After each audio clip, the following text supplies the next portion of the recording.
வணக்கம். இன்றைய கவிதையின் தலைப்பு ஒரு நாட்குறிப்பின் கடைசி பக்கம். கவிதை பின்புலம்.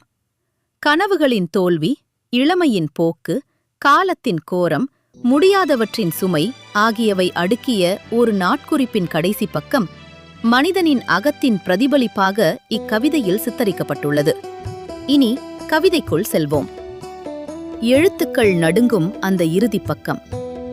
ஒரு சோகக் கதவு அடைக்கப்படாமல் திறந்திருக்கும், முடியாத கனவுகளின் முனையில்.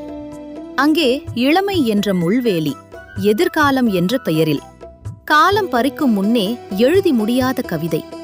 கை தவறிப்போன முத்துக்கள் சிந்தி ஒரு வெண் பனித்துளி உருகி நிற்கும். இன்று இலைகள் உதிர்ந்த மரம், பழைய பூக்களின் நினைவு காற்றில் தொங்குகிறது. கால்கள் புதைந்த மணல் மேடு, எவ்வளவு தூரம் ஓடினோம் என்ற சோதனை குறி. அன்று வரையப்பட்ட வானவில் இன்று படிந்த காகிதத்தில். பூக்காத பூக்கள், காக்காத்திருந்த மொட்டுக்கள். நொடிகள் காலத்தில் சிக்கி அருந்து போன பட்டத்தின் நூல். சிதறிய கண்ணீர் முத்துக்கள், காற்றில் மிதந்த வார்த்தைகள். சிந்தனைகளை பூச்சாண்டி பிடிக்க காகிதப் படகு நீரில் மூழ்குகிறது. முடியாது என்ற ஒற்றை சொல்லின் கனம் கடலின் ஆழம்.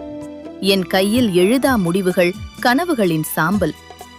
நெருப்புச்சுடர் அணைந்த அந்த கடைசி நிமிடம், எதிர்காலத்தின் பிணம், இளமையின் சவப்பெட்டி. ஆம், இதோ இந்த பக்கம் என் கல்லறை தோண்டிய முதல் மண்.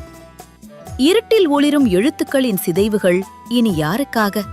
உதிர்ந்த இதழ்கள் தேடும் தேனீக்களின் சத்தமின்றி இந்த அமைதி எத்தனை பயங்கரம்! காலம் எனும் கருநாகம் தன் வாலை என் மூச்சில் சுற்றி வாயில் விஷத்தை சொட்ட வைக்கிறது. உள்ளே நான் என்றவன் செத்துப் போனவன். இது என் வாழ்வின் கடைசி பக்கம். விளையாடா ஆட்டம், தோற்றுப்போன ஒற்றை சொல். இனி இது நன்மேல் எழுதுவது எதிர்காலத்தின் கைவண்ணமோ அல்லது இறப்பின் வெள்ளைப்பூவோ? என் இளமை எழுதிய வாக்குறுதி இன்று வெறும் காகித கூடாரம். ஆனால் இந்த கடைசி பக்கத்தின் வெண்மையிலே ஒரு வார்த்தை முளைக்கிறது மீண்டும். எழுதப்படாதவை இன்னும் எழுதப்படவில்லை. படிக்கப்படாத பகுதி இன்னும் வரவில்லை. ஒவ்வொரு முடிவும் ஒரு தொடக்கம்தானே? ஆம், கனவுகள் முடிவதில்லை, முடியாததால்தான் அவை கனவுகள். இந்த வெண்தாளின் அமைதியில் ஒரு புதிய சூரியோதயம் காத்திருக்கிறது. இளமை இறந்துவிடவில்லை, அது மாறிவிட்டது. எதிர்காலம் போய்விடவில்லை, அது வந்துவிட்டது. இந்த கடைசி பக்கம் முதல் பக்கமாகிறது.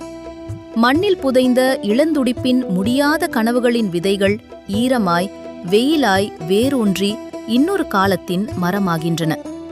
ஆக்கம் ஆதித் சக்திவேல். மிக்க நன்றி.